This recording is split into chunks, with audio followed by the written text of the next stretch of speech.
After waking up the world to just how bad woke can be, trashing advertisers, and damaging the entertainment industry desperately, we're talking to you, NBC, the Olympics have issued a non-apology. Now they're mocking those of you who thought this was even the Last Supper. Well, it's just super then that we're bringing the receipts. And they are gaslighting the world entirely. We know it, and we'll show it right now.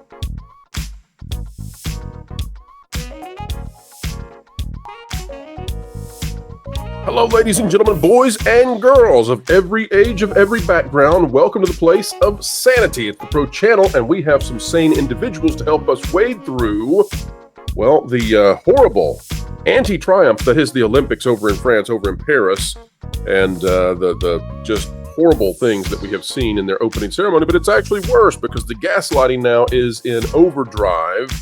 And as I have said before, one of the reasons we're covering this is because I truly believe that this is where entertainment is headed. This is where our society is headed if there is not pushback from channels such as this and from others, some bigger, some smaller. But that's why we do what we do. That's why we do not accept when they try to transform our entertainment into their new postmodern, neo-Marxist, anti-truth, it's my truth, baby kind of doctrine. Joining us today is Lauren Connor of That Park Place. And Force of Light is here. Michelle this time. We had Natalie on for the Valiant Renegade show last night. It was a great time. Michelle, we're happy to have you today. Good to be here. Lauren, how are things for you? It's fantastic. I'm doing great. Oh, that's almost spiffy. All right, folks, you can help us make this video be spiffy just by clicking that little like button. Click it once, not twice. But if you do on accident that twice, go for thrice. All right, here is our lead article in this gaslighting extravaganza.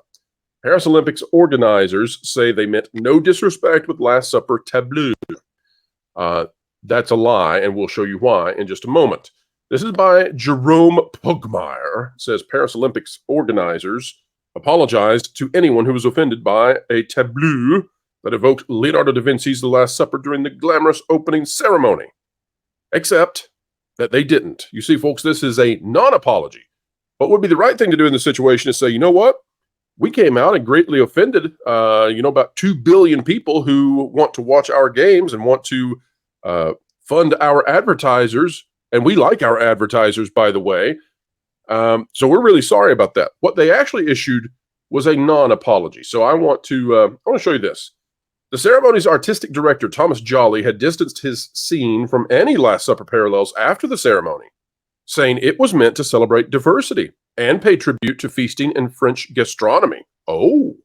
Paris 2024 spokesperson Anne Decamps was asked about the outcry during an International Olympic Committee news conference on Sunday. And here is the non-apology. Clearly, there was never an intention to show disrespect to any religious group. On the contrary, I think Thomas Jolly, we really did try to celebrate community tolerance. Looking at the result of the polls that we shared, we believe that this ambition was achieved. This is a real apology. If people have taken any offense, we are, of course, really, really sorry. So there's your apology. We did the right thing. We did the good thing. But if you're too much of an imbecile, we're sorry, you imbeciles. Michelle, you saw this. You've seen this. It features, of course, people in drag. It's set up exactly like The Last Supper.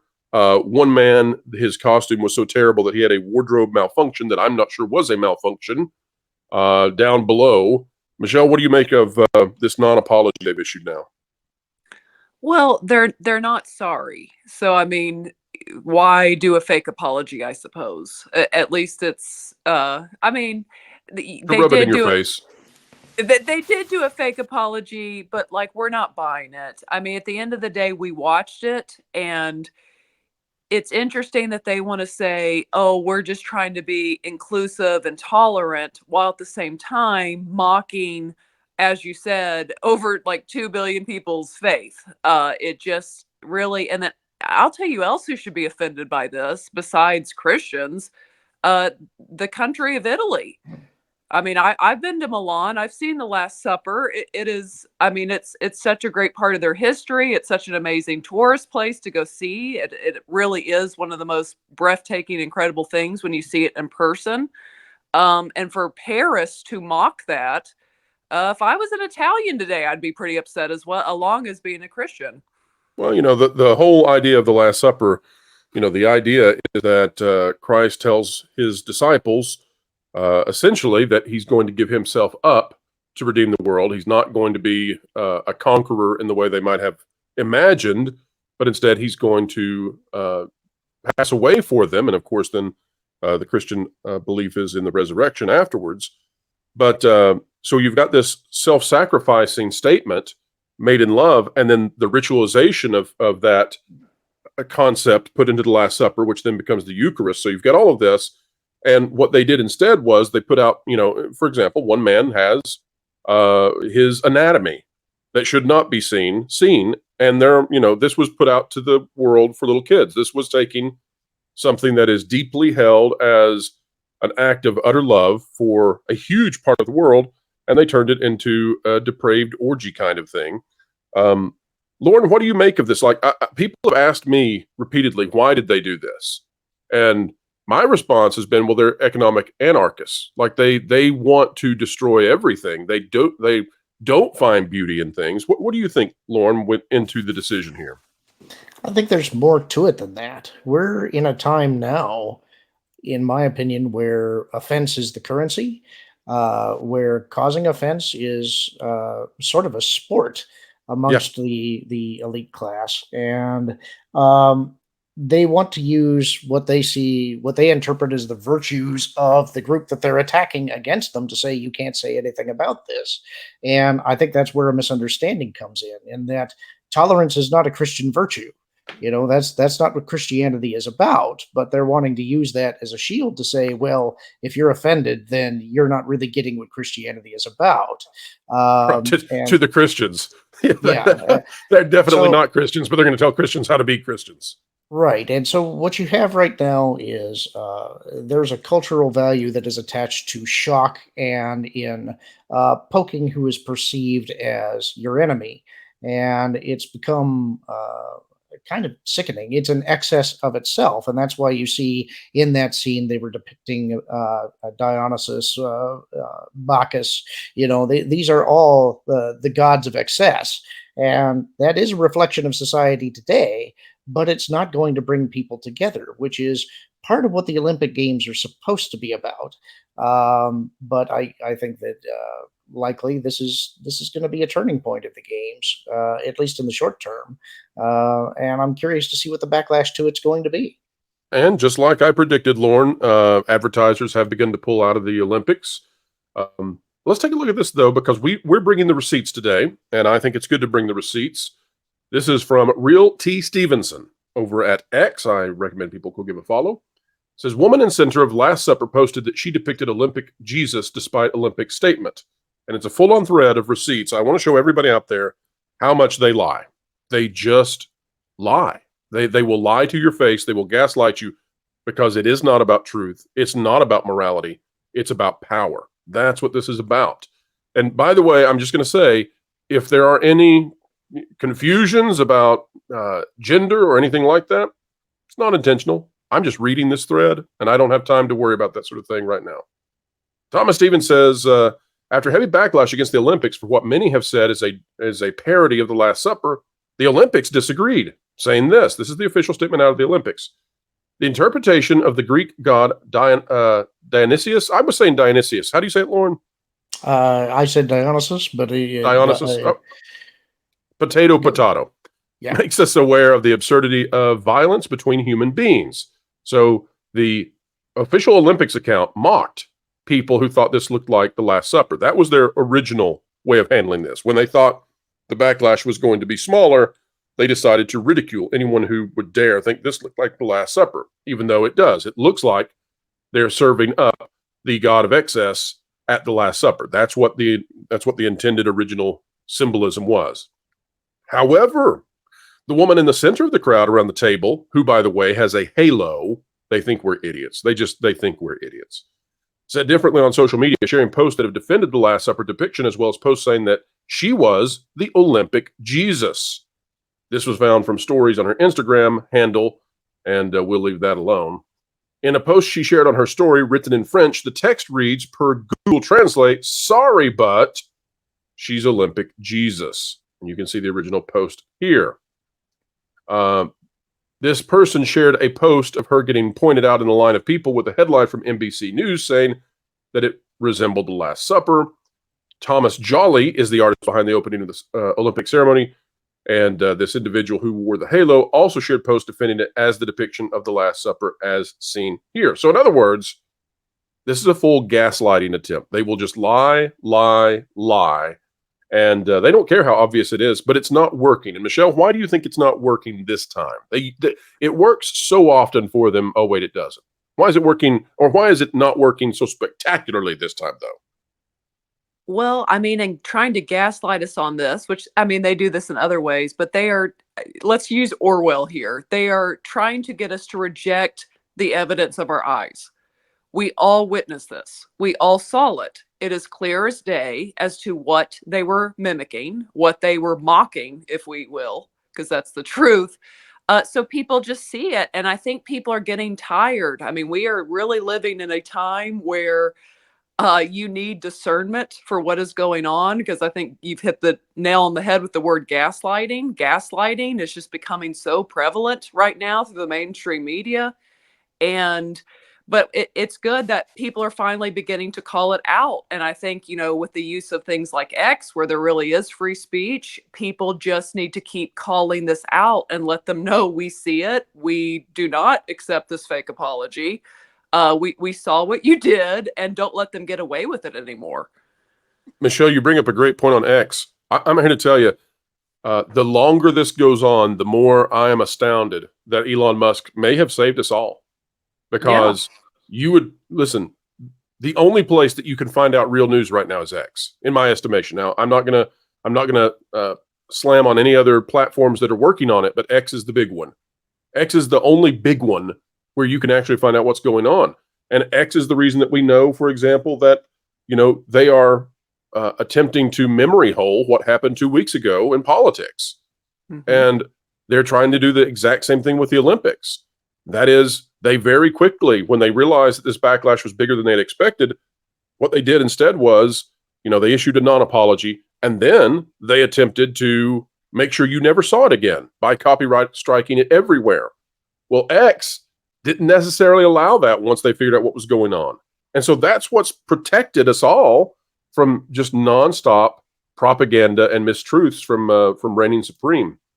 Lord, I want to get your take on this. It's going beyond where it has been now. We're now getting to the point where the backlash is such that those who propagated this insult, you know, now they're coming out with threats.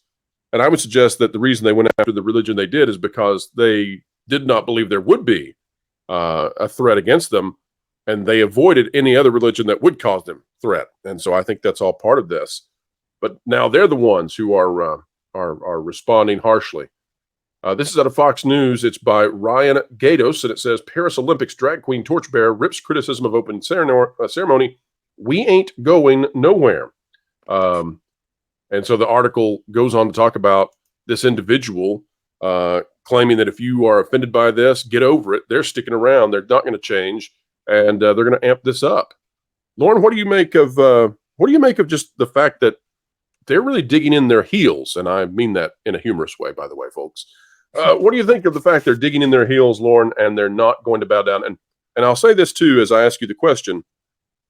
One of the reasons we're covering this is because this is a huge moment for NBC, for entertainment. The Olympics is like the Super Bowl. It's 3 weeks of Super Bowl every 2 years because you rotate the summer and winter games. And this has decimated entertainment. This has decimated the advertisers. This is killing NBC. And yet they're digging their heels in. They're not willing to change.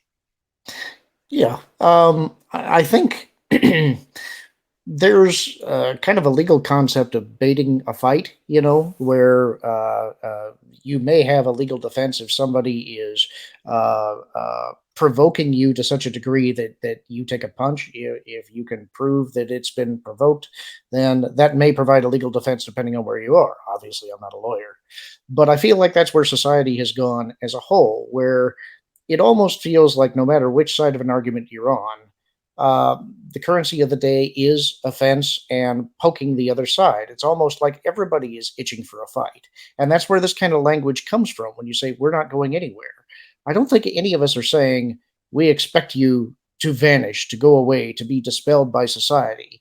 But by the same token, we're not required to support you.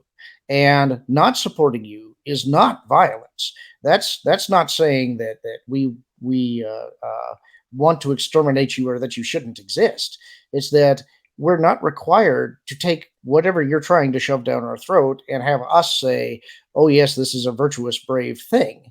We can choose not to support you, and that will impact the people that are relying on you as their standard bearers, and that will have an impact on you eventually. And that's where I think the fight needs to be. It's like, if you don't support this kind of thing, then don't support the people that are using it for advertising. And that will have an impact eventually. I think where things have a potential to get ugly is if we continue to have this back and forth, this poking, it will eventually lead to some kind of violence, and that's not something I think any of us want. So if they are going to be mocking the religion, unfortunately, though it can be difficult to do, at this point, the proper response is to turn the other cheek and also be aware of what's going on and not support them financially. I mean, it's virtual arson. You know, they're literally driving away their own abilities to succeed. So what I would suggest, and I think both of you are right on all of this, but I would suggest that we are watching true believers. They truly believe in being ridiculous when it comes to others who believe. So they don't care if this costs them money. They will stick with it the whole way through, and that's really the sign of people who have gone into into a world that's dangerous for all of us. They're not driven by money. They're driven by power. They're driven by hatred. It's wild. Yeah, there has been a bit of a counter protest that came about Yes. because of this, and when you see the images of those people who were offended gathering together in fellowship, that also rouses true believers on the other side as well. And so that power that they're touting currently, it's ephemeral. You know, it's not something that can be sustained if there's not any benefit to doing so. And that's why voting with your wallet is important.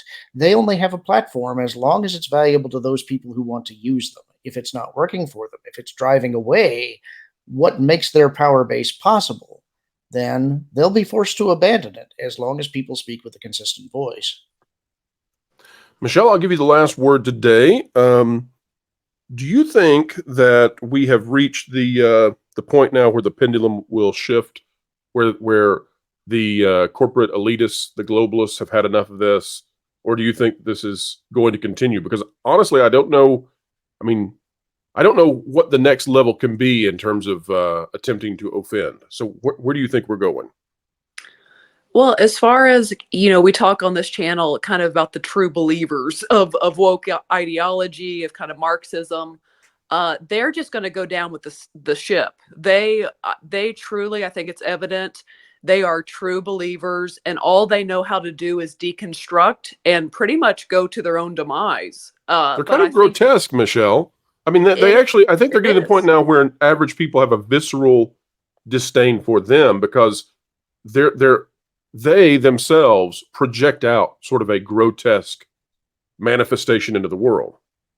Yeah, no, I totally agree. And I think the only thing we can do is kind of all unite as a people and just loudly reject what they are trying to force down our throats. You know, there's a book, Man's Search for Meaning. And in that book, it talks about where you can find meaning in life. One of those is beauty. And I think that truly these people, they hate beauty. And I think we've seen it in video games. I think we've seen it, with this. Anything that is symbolically meaningful, anything that is at the maximum of human beauty and understanding, they despise it with everything in their being, and they project that.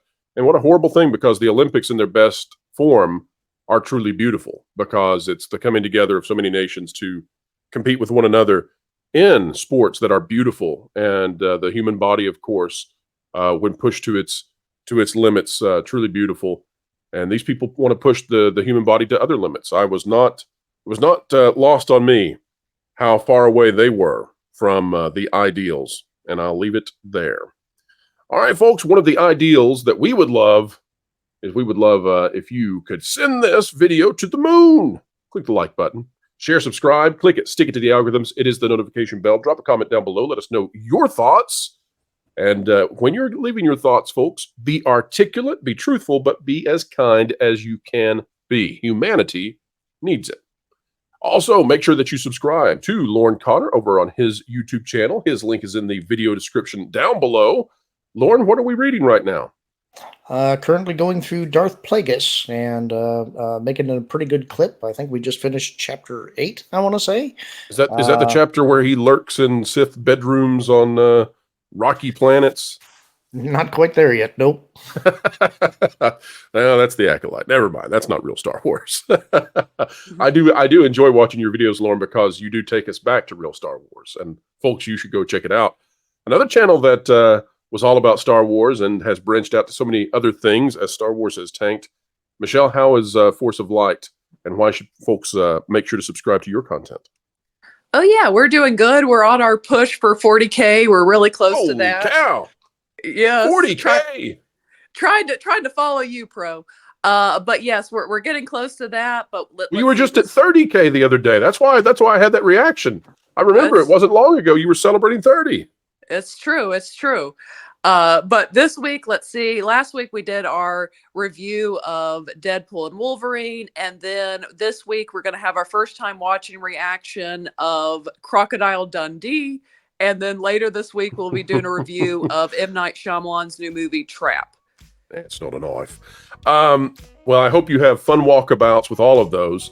Michelle, in the future, I would love, and I'm trying to get this set up, I would love to have you and Jonas come debate me or have a chat with me, or whatever conversation we want to have. But I would love to talk Deadpool and Wolverine. I know you did not care for it. Jonas is worried he will not care for it, and I have my own thoughts. I would love to have a chat sometime, so maybe we can get that worked out. I'm sure the folks out there would appreciate it. Yes, right, anytime. Just let me know. Let's do it. All right, folks, we must bid you adieu for now. We promise we'll never gaslight you, because we believe in the truth. We here, fans of the Logos, capital L, and we'll send you on your way. Do not take an L for the day, though. Get out there and win. You're just the kind of person who's made for it. Wherever you are and whatever you're doing, keep learning, keep growing, and keep having fun. No, hey, Florel. What you doing? Thinking about Rome? No, I wasn't. But thanks. Now I lost the game. Dang it. Now I lost the game. Oh, no. Well, now you're a double loser. Hey, guys. Game. You know what would help you in your grief? Forgetting those things and filling your mind with articles from thatparkplace.com and using that website as a launching pad to get you lost in thought with all of the team from there. Yeah, that's actually a good idea. Yeah. Oh, well, Flora, would you look down here? I hate you.